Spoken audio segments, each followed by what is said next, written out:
আসসালামু আলাইকুম, good morning সবাইকে। তো ঘুম থেকে উঠছি, হাত মুখ ধুয়ে ফেলছি।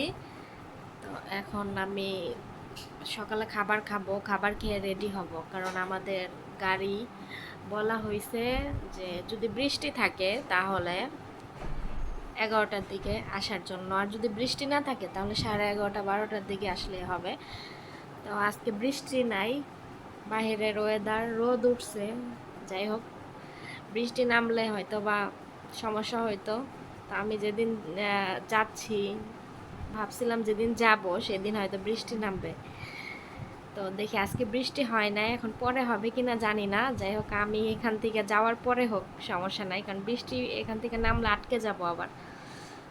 তো ঠিক আছে, সবাই দোয়া করবেন আমি যত সুস্থভাবে পৌঁছাতে পারি। আর ওইদিকে ম্যাডামরা আমাকে মেসেজ করছে যে আমি কয়টা বাজে নামবো এখানে গিয়া। তো আমি তাদেরকে রিপ্লাই করে দিছি, অপেক্ষা করবে এয়ারপোর্টে এসে আমার কফিলে। তো খাবার খাই আর দেখাই আমার মা কি কি রান্না করছে আমার জন্য আপনারা। আর এই ভিডিওটা আমি কন্টিনিউ করব একদম ওমান পৌঁছানো পর্যন্ত। ঠিক আছে, সবাই দেখবেন। তো এই যে এখানে চিংড়ি মাছ বোনা করছে, এখানে হচ্ছে শাক ভাজি করছিল রাতে, আর এখানে হচ্ছে চাল কুমড়া দিয়ে রুই মাছ দিয়ে রান্না করছে।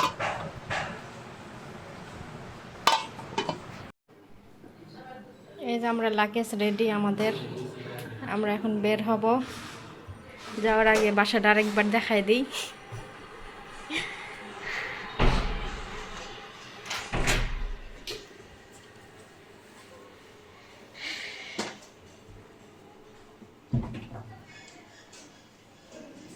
আজকে অনেক গরম পড়ছে।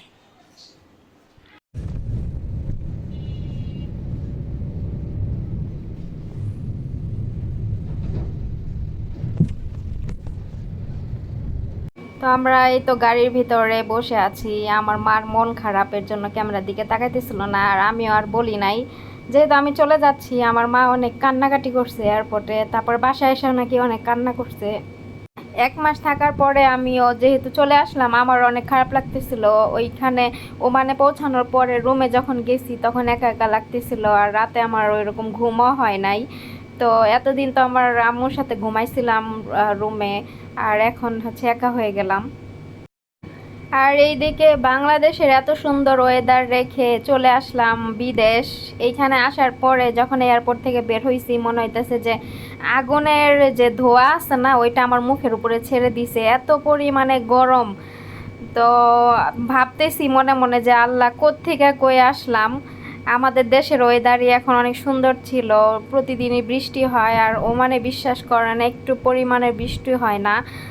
এই 1 মাস একটু পরিমাণে নাকি বৃষ্টি হয় নাই। আমি এখানে আসার পর আমার ম্যাডামের মেয়েদের কাছে হচ্ছে জিজ্ঞাসা করলাম, পরে ওরা বলল যে না, একটু বৃষ্টি হয় নাই। তো আমি বললাম যে আমাদের দেশে তো প্রতিদিন বৃষ্টি হইতেছে। তো আমার আসলে কেমন জানি লাগতেছে, মানে হুট করে আসছি না, এখন কয়েকদিন হয়তো একটু খারাপ লাগবে, পরে ঠিক হয়ে যাবে। ওইখানে সবার সাথে ছিলাম, ফ্যামিলি সবার সাথে, আর এখানে আসার পরে একা একা মানে একটু কেমন লাগতেছে। আমার ঠিক হয়ে যাবে হয় কয়েকদিন পর, আমি জানি। তারপরে এই তো আমরা বিমানবন্দরে ঢুকে পড়ছি, আমার ইমিগ্রেশন সব কিছু খুব ভালোভাবেই কমপ্লিট করে এখন আমি এই তো বিমানের জন্য অপেক্ষা করতেছি। তারপরে এখানে অনেক বিমান যে ল্যান্ড করতেছিল, আবার অনেকগুলো উঠতেছিল। তো আমি একটু মানে ভিডিও করলাম, ভাবলাম যে যে কোনো একটু ইসে তো সময় কাটাইতে হবে। এখন 1 ঘন্টা বাকি, আমাদের বিমান এখন পর্যন্ত আসে নাই। ওমান থেকে আসবে আমাদের বিমান, লোকজন ওমান থেকে নিয়ে আসবে, তো ওদেরকে নামাইয়া পরে আবার আমাদেরকে নিবে। তো এই তো ওই তো আরেকটা বিমান এই তো যাচ্ছে, এটা উড়বে এখন আকাশে। তো বাংলাদেশের এই যে দেখেন ওয়েদারটা, একবার রোদ উঠে আবার বৃষ্টি নামে। তো এরকমই ছিল, ভালোই ছিল, ঠান্ডা ঠান্ডা আবহাওয়ায় চলে আসছি। তারপরে এই তো দেখেন আমাদের বিমান চলে আসছে, ওমান এয়ার। তো এটা এখন ওই যে করবে, সেটিং করবে, করার পরে যে লোকজন যাত্রীগুলো আছে বিমানের ভিতর ওদেরকে নামাবে, নামানোর পরে ওদের লাগেজ টাগেজ সব নামাবে, নামানোর পরে আমাদের লাগেজটাকে সব এখানে দিবে, তারপরে আমরাও ভিতরে ঢুকবো। এখন বাজে 3:15, যেহেতু আমাদের ফ্লাইট ছিল 4টার সময়, তো ওরা ওদের টাইমলি ফ্লাইট ছেড়ে দিবে। এখন 3:15 বাজে, 3:15 হচ্ছে এই তো ওরা এই যে যাদেরকে নিয়ে আসছে ওমান থেকে ওনারা এখন নামবে। ওনারা নামার পরেই আমরা উঠবো। একদম সব কিছু ওদের ঠিকই থাকে, একদম ঠিক কারেক্ট 4টার সময় আমাদের বিমান ছাড়ছে। তো আমরা ভাবছিলাম যে দেরি হবে কিনা, মাত্র আমাদের বিমান আসলো, 3:15 বেজে গেছে, তো আমরা কি টাইম মতো আমাদেরকে বিমান ছাড়বে কিনা। পরে দেখি না, একদম টাইম মতো সব কিছু হয়ে গেছে। তো এখানে যে বিমানের একটা বিমান যখন ল্যান্ড করে তখন এই যে লোকগুলা দেখতেছেন নিচ দিয়ে, এরা কিন্তু প্রতিটা জিনিস চেক করে, চাকা তারপরে আরও কি কি জানি দিয়া হচ্ছে এগুলা করতেছিল। মানে এত কিছু তো বুঝি না, যেমন যে গাড়ির ভিতরে যে পাম্প দেয় দিয়ে, তো ওই রকমই একটা গ্যাসের বিমান মনে হয় গ্যাসে চলে নাকি জানি না সঠিক। তো গ্যাসের যেভাবে গাড়িতে গ্যাস ঢুকায় না, তো ওই রকমই করতেছে, আইনা কি যেন করতেছিল। যাই হোক, আমি এত কিছু বুঝি না, দেখলাম তাই শেয়ার করলাম। আর এই ভিডিওটা করছিলাম ম্যাডামকে দেওয়ার জন্য। তারপরে এই তো আমরা হচ্ছে বিমানের ভিতরে বসে আছি, এখন লোকজন ঢুকতেছে, বসছে। তো আমি এই করতেছিলাম আমার মতো। আমার সিটটা খুব ভালো মতো আমি পাইছি, একদম জানালার কাছে। আমি মনে মনে বলছি যে আল্লাহ, জানালার কাছে যেন সিট পাই। আসার সময় আমি জানালার কাছেই, মানে আমার সিট যদিও জানালার কাছে ছিল না, তবে আমার পাশে যে 2জন লোক ছিল ওনারা অনেক ভালো ছিল। তো আমাকে বলছে ঠিক আছে, আপনি মহিলা মানুষ, আপনি সাইডেই বসেন। তো ওনার সিটটা আমাকে আসার সময় দিছিল, আর এবার যাওয়ার সময় আমার সিটটা একদম জানালার কাছেই পড়ছে। তো আমার জন্য ভালো হয়েছে, আমি একটু আপনাদের সাথে হচ্ছে ভিডিও করতে পারবো এই জন্য। আর এইখানে দেখেন আমরা বিমান আমাদের উড়ে গেছে আকাশে। এখন ঢাকার যে বাড়িঘরগুলো আছে এগুলো সব দেখা যাচ্ছে। একটু পরে আমরা একদম মাঝ আকাশে চলে যাব। আর মাঝ আকাশে যাওয়ার পরে যে কেমন দেখতে লাগে সেই জিনিসগুলো আজকে আপনাদের সাথে আমি শেয়ার করব। যেদিন আমি ওমান থেকে বাংলাদেশে আসছি সেই দিন আজকে এত সুন্দর ভিউ আমি পাই নাই।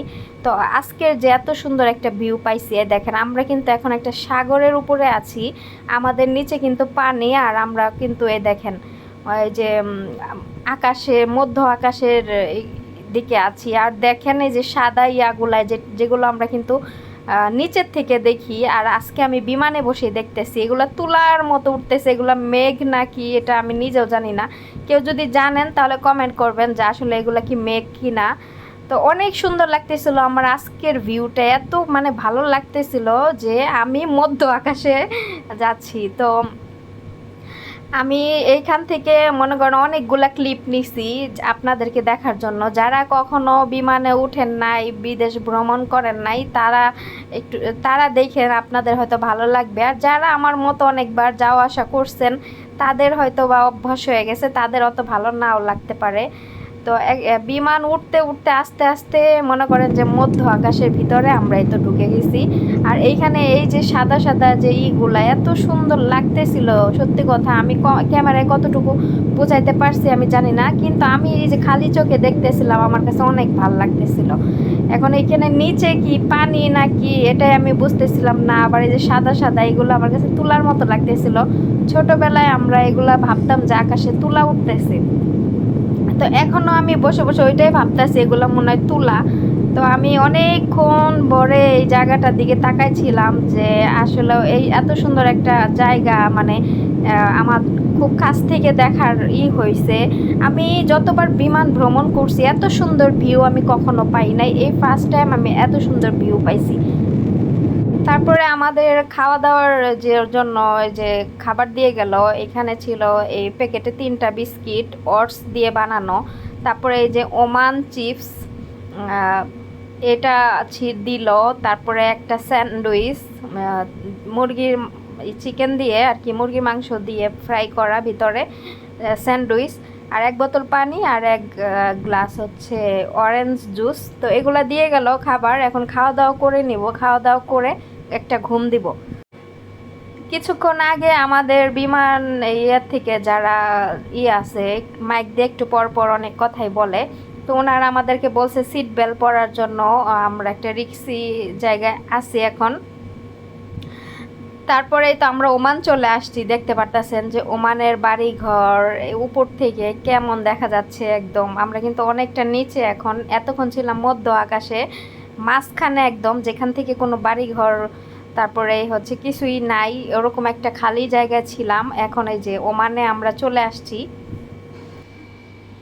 আমি তো বাসায় চলে আসছি গাইস। এখন আমার রুমের অবস্থা আপনাদের সাথে একটু শেয়ার করি, ঠিক আছে? আমি আমার রুম যেভাবে রেখে গেছিলাম, আমার রুম সেভাবে নাই। আমার রুমে আমার ম্যাডাম অনেক জিনিস কিনে দিছে আমাকে, নতুন নতুন কী কী কিনে দিছে আমি দেখাই। তো এখানে আমার একটা এই যে সোফার টেবিল ছিল, ওইটা ম্যাডাম ফালাই দিছে। এখানে একটা ফুলের এই যে টপ কিনে দিয়ে রাখছে, দেখেন কি সুন্দর করে সাজায় রাখছে। এগুলো আর্টিফিশিয়াল, হ্যাঁ, সাজানোর জন্য। দেখেন কত সুন্দর করে আমার ম্যাডাম এই কোনার ভিতরে এটা বসে সাজায় রাখছে। আর এইখানে টেবিলের মধ্যে আগে কাবার ছিল না, আমার ম্যাডাম এই যে কাবার কিনছে। কেনার পর এখানে কি কি দিয়ে সাজাইছে আমি দেখাই। এই যে সুন্দর একটা শোপিস, সুন্দর শোপিসটা দিছে। তারপরে হচ্ছে এখানে আমি আইসা যে সাবান, শ্যাম্পু, তারপরে ক্রিম টিরিম যা ব্যবহার করব, যা যা আমার লাগবে, আমার ম্যাডাম ফেস ওয়াশ, এগুলো সব এখানে, তেলের বোতল, টুথব্রাশ, সব এটার ঝুড়ির ভিতরে সাজায় রাখছে। তারপরে এই যে কলা, 2টা কলা রেখে দিছে। তারপরে এই যে বাউন্টি চকলেট, এই চকলেটগুলো আমি পছন্দ করি, এই চকলেট এক বক্স রাখছে। এটা হচ্ছে আমার রাতের খাবার, আমি এখন ফ্রেশ হয়ে খাবো, সেই জন্য রাতের খাবার রেখে দিছে। 1 বোতল পানিও রাখছে, আমি এখানে একটু পানি খাইছি আর অর্ধেক আছে। তারপরে এই যে 3টা জামা, এই 3টা জামা আমার ম্যাডাম কিনে রাখছে।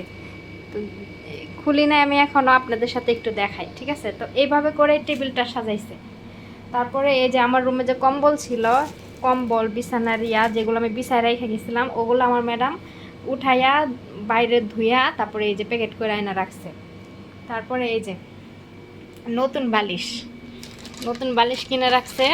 তারপরে এই যে খাট, আমার রুমে যে এই যে ম্যাট্রেক্স, এটাও নতুন কিনছে, ঠিক আছে? তারপরে এই যে খাট, এটাও নতুন। আগের খাট ফালাই দিছে, ওইটা ভাঙ্গা ছিল, মাসাল একটা রড ভাঙা ছিল। তারপরে এই যে এটা হচ্ছে একটা পারফিউমের বক্স, খুললে আমি দেখাবো না। এই বক্সের মধ্যে হচ্ছে পারফিউম, ঠিক আছে? এই পারফিউমের বক্স আমার জন্য ম্যাডামই করছে। আর আমি যখন গেছিলাম তখন তো আমি কিছু জামা কাপড় এখানে গুছায় রেখে গেছি। তারপরে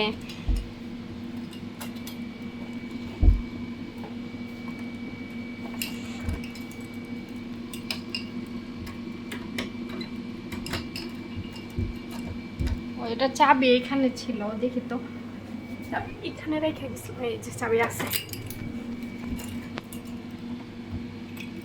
চাবি আবার আমি উপরে রেখে গেছি তো আলমারি। আমি বই লাগিয়েছিলাম যে চাবি আমি উপরে রাখছি, ওদের যদি প্রয়োজন হয় ওরা খুলবে, সমস্যা নাই, ঠিক আছে? এই যে আমার মান্তি ফ্লাগ, আমার চুলের যে জিনিসপত্র, এগুলো আমি এখানে রেখে গেছি। তারপর আমার এই যে আরও কিছু জিনিসপত্র, এগুলো আমি এই যে ব্যবহার করবো যে আইসা, সেই জিনিসগুলো আমি এক্সট্রা রাইখা গেছিলাম এখানে যে আইসা ব্যবহার করবো, কিন্তু আমার ম্যাডাম দেখি ডাবল আবার কিনা রাখছে। তারপরে এখানে একটা ঘড়ি, দেখেন, এই ঘড়ি কিন্তু আমার রুমে আগে ছিল না, আমার ম্যাডাম লাগাইছে ঘড়ি, ঠিক আছে? তো মাশাআল্লাহ, এরকম ম্যাডাম পাওয়া অনেক বেশি ভাগ্যের ব্যাপার, যে আমি আমার লাকে জানা রাখছি। সত্যি এরকম ম্যাডাম পাওয়া অনেক ভাগ্যের ব্যাপার। আমার রুম, আমার ম্যাডামের 2 মেয়ে মিলা সাবান, ডেটল, পানি দিয়া ধুইছে, ধুইয়া দেখেন ফ্লোরটা কত ক্লিন দেখা যাচ্ছে, ধুইয়া পরিষ্কার করছে। তারপরে নতুন জিনিসপত্র এগুলো সব সুন্দর মতো গুছায়া রেখে দিছে, ঠিক আছে? তো আসলে এরকম ম্যাডাম পাওয়া অনেক ভাগ্যের ব্যাপার, ঠিক আছে? সবাই দোয়া করবেন। আমি আসলাম, আইসা রুমে আসলাম, এখন ম্যাডামরা এসে আমার সাথে সালাম বিনিময় করলো। তারপর ওরা চলে গেছে, আমি এখন ফ্রেশ হব, ফ্রেশ হয়ে তারপর আমি খাবার খেয়ে একটা ঘুম দেব। সবাই ভালো থাকবেন, সুস্থ থাকবেন, দেখা হবে আগামীকাল ইনশাআল্লাহ।